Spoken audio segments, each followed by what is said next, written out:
Klaseng speaker yan. Talagang obvious na po yan, na yan ay paghihiganti. Itong mga Marcos ay mapaghiganti o vindictive. At itong si Speaker Romualdez ay kasama po dyan bilang pinsan niya. She is part of the Marcos dynasty. Kaya ganyan po.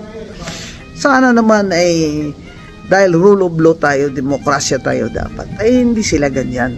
May isa pang nagablas sa kanila, yung aking mortal enemy na si Topacio. Inabla din sila sa ombudsman, criminal case. Kasi wala na pong mapuntahan ng mga tao.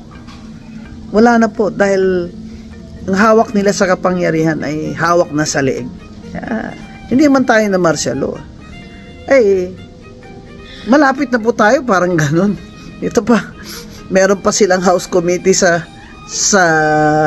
House of Reps. Siyempre, utos din yan ng Speaker. Na lahat ng mga pro-Duterte na mga vloggers ay narco-vloggers daw.